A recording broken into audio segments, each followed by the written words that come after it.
வணக்கம். சினி மினி மினி. ஆக்சுவலாக ராஜமௌலி இருக்கார்ல, எஸ்எஸ் ராஜமௌலி, அவர் சம்மந்தப்பட்ட ஒரு அருமையான விஷயத்தை நான் சொல்கிறேன். அதை ஆங்கில நாளிதழில் அந்த செய்தியை சமீபத்தில் நான் படிக்கும்போது எனக்கு தனிப்பட்ட முறையில் சந்தோஷமாக இருந்துச்சு. இப்போ பாகுபலி திரைப்படத்தை இயக்கியதன் மூலம் எந்த அளவிற்கு இந்தியா முழுக்க பேசப்படும் இயக்குநராக ராஜமௌலி ஆனார் அப்படின்றதான் நமக்குலாம் தெரியுமில்ல. பாகுபலி எந்த அளவுக்கு மக்களுடைய உள்ளங்களில் நிரந்தரமாக வாழ்ந்து கொண்டு இருக்கிறது அப்படின்றது நமக்கு நல்லா தெரியும். அதுக்கு முன்னாடியே நான் திரைப்படம் இருக்குல்ல, அதை டைரக்ட் பண்ணி எந்த அளவுக்கு பட உலகில் பரவலாக ராஜமௌலி பேசப்பட்டார் அப்படின்றது நமக்கு நல்லா தெரியும். அப்புறம் ட்ரிபிள் ஆர் திரைப்படம் எந்த அளவிற்கு அவருடைய கலை உலக பயணத்தில் அவரை உச்சத்திற்கு அந்த திரைப்படம் கொண்டு சென்றது அப்படின்றது நமக்கு நல்லா தெரியும். ஆஸ்கார் வர போய் கீரவாணி சிறந்த இசையமைப்பாளருக்கான விருது, ஆஸ்கார் அவார்டு வாங்குறதுனா சும்மா சாதாரண விஷயமா அப்படின்னு சொல்லிட்டு, அதெல்லாம் மிகப்பெரிய வரலாறு படைத்த திரைப்படம் இல்லையா ட்ரிபிள் ஆர். இப்படி இல்லாமல் ஆந்திர பட உலகில் இன்றைக்கி ஆக்சுவலாக பார்த்தா ஒரு சூப்பர் டைரக்டர் அப்படின்ற அளவுக்கு ராஜமௌலி பெரிய அளவில் பெயரையும் புகழையும் வாங்கி புகழ் குன்றின் உச்சியில் அமர்ந்திருக்கிறார் கம்பீரமாக அப்படின்றதான் உண்மை.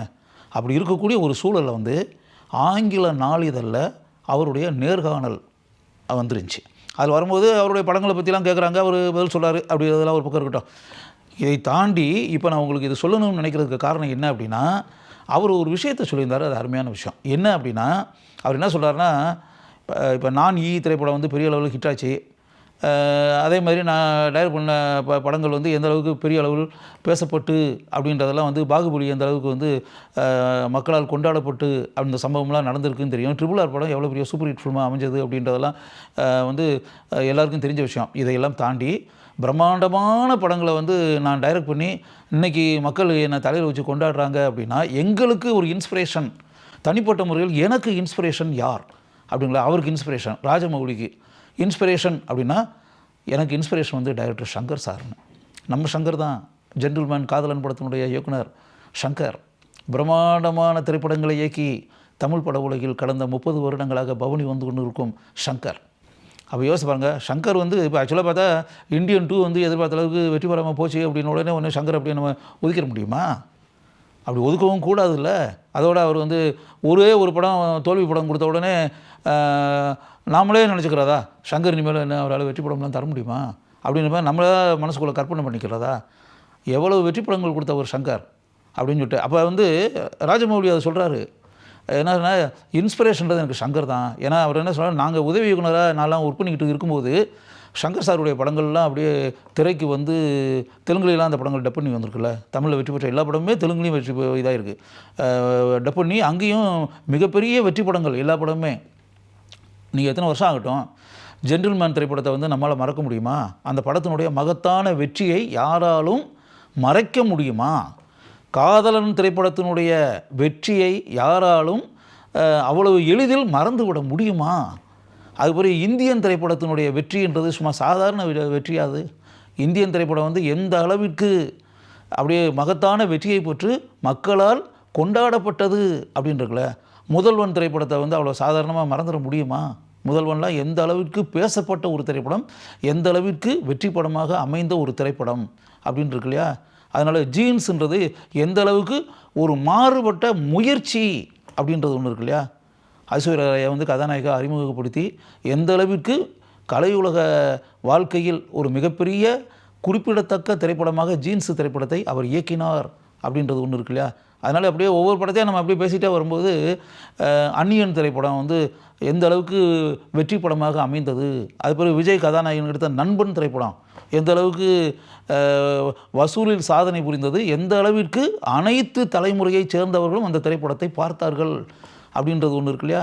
அதனால் இப்போ ரஜினிகாந்த் கதாநாயகன் எடுத்த எந்திரன் 1, 2 ரெண்டுமே என்ன மிகப்பெரிய வெற்றி படங்கள் தானே ரெண்டுமே. ரஜினி ரசிகர்கள் இன்றைக்கு அளவில் அந்த படத்தை இன்றைக்கி வர தலையில் வைத்து கொண்டாடிக்கிட்டு இருக்கக்கூடிய திரைப்படங்கள் தானே அந்த 2 திரைப்படங்களுமே. அப்படின்னு வரும்போது யோசிச்சு பார்த்தா, ஜென்டில்மேனில் ஆரம்பித்த சங்கருடைய கலை உலக பயணம் அப்படின்ற ஒன்று இருக்கு இல்லையா? சங்கர் திரைப்படம் போது பிரம்மாண்டமான படங்களுடைய அரசன் இல்லையா சங்கர்? அதான உண்மை. ஒரே ஒரு திரைப்படம் எதிர்பார்த்த அளவுக்கு ஓடலை அப்படின்னு உடனே நம்ம அப்படியே சங்கர் சாதாரணமாக நினச்சிடக்கூடாது அப்படின்னு. அதனால தான் நான் ராஜமௌலியினுடைய நேர்காணலை படிக்கும்போது ராஜமௌலி அந்த சொல்லியிருந்த அந்த விஷயம் இருக்குல்ல, எனக்கு ரொம்ப பிடிச்சிருந்துச்சி. அது எங்களுக்கெல்லாம் இன்ஸ்பிரேஷன். உதவி இயக்குனர்களாக நாங்கள் பணியாற்றி கொண்டிருந்த காலத்தில் எங்களுக்கு ரோல் மாடலாக இருந்தவர் ஷங்கர். ஷங்கர் சார் டைரக்ட் பண்ண அந்த படங்களை எல்லாம் நாங்கள் பார்க்கும்போது இந்த உதவி இயக்குனராக இப்போ பணியாற்றிட்டு இருக்கக்கூடிய நாம் வெளியே வந்த பிறகு இயக்குனராக தனித்து படங்களை இயக்கக்கூடிய ஒரு சூழல் வரும்போது ஷங்கர் இப்போ எப்படி பிரம்மாண்டமான படங்களை இயக்குகிறாரோ அதே மாதிரி பிரம்மாண்டமான திரைப்படங்களை இயக்க வேண்டும் அப்படின்ற எண்ணம் எனக்கு அந்த காலகட்டத்திலேயே உண்டானது. அந்த காலகட்டத்திலேயே அப்படிப்பட்ட எண்ணம் எனக்கு உண்டானதற்கு காரணமே இயக்குனர் ஷங்கர் தான். ஷங்கர் சார் தான் காரணம். அவர் தான் எனக்கு இன்ஸ்பிரேஷன், அவர் தான் எனக்கு ரோல் மாடல், அவர் தான் எனக்கு முன்னோடி. அவரை முன்மாதிரியாக வைத்துத்தான் நான் பிரம்மாண்டமான படங்களை இயக்க வேண்டும் என்று அப்போதே மனதிற்குள் திட்டமிட்டேன் அப்படின்னு சொல்லி ராஜமௌழி சொல்லியிருக்காரு. அப்படி வரும்போது எனக்கு ரொம்ப சந்தோஷமாக இருந்துச்சு. என்னென்னா, ஒரு தெலுங்கு பட உலகில் கொடிகட்டி பறந்துக்கிட்டு இருக்கக்கூடிய ஒரு திரைப்பட இயக்குனர் ஷங்கரை ரோல் மாடல், ஷங்கரை முன்மாதிரி, அவர் இயக்குவதை போன்ற பிரம்மாண்டமான படங்களை இயக்க வேண்டும் என்ற ஆசை எனக்கு உண்டானது அப்படின்னு அவர் சொல்லும்போது என்னென்னா, ஒரு தமிழ் இயக்குனரை ஒரு தெலுங்கு திரைப்படத்தினுடைய நட்சத்திர இயக்குனர் எந்த அளவிற்கு புகழ்கிறார், பாராட்டுகிறார், தன் மனதில் முக்கிய இடத்தை கொடுத்து வைத்திருக்கிறார் அப்படின்ற ஒரு விஷயம் இருக்கு இல்லையா. அது வந்து இந்த ப்ரோக்ராம் பார்த்துக்கிட்டு இருக்கீங்களா, பார்த்துட்டு இருக்கக்கூடிய உங்களுக்கு வந்து கேட்கும்போது நமக்கு ரொம்ப சந்தோஷமாக தானே இருக்குது. ஏன்னா ஷங்கர் வந்து நம்ம தமிழ் படத்தினுடைய இயக்குனர். தமிழ் திரைப்படங்களை இயக்கி தனக்குன்னு சொல்லி ஒரு பெயரையும் புகழையும் வாங்கி வைத்திருப்பார். தனக்குன்னு ஒரு தன்னுடைய திறமைகள் மூலம் ஈடற்ற அருமையான திரைப்படங்களை கொடுத்து மக்களினுடைய உள்ளங்களில் நீங்காத இடத்தை பிடித்து வாழ்ந்து கொண்டிருக்கக்கூடிய மிகச்சிறந்த இயக்குநர்களில் ஒருவர் ஷங்கர். பிரம்மாண்டமான திரைப்படங்களை இயக்குவதில் கைதேர்ந்த அந்த இயக்குனரை தெலுங்கு திரைப்பட உலகின் நட்சத்திர இயக்குனரான ராஜமௌழி பாராட்டி ஆங்கில நாளிதழ்களில் பேட்டி கொடுத்துருக்கிறார் அப்படின்றது எவ்வளோ பெரிய விஷயம்.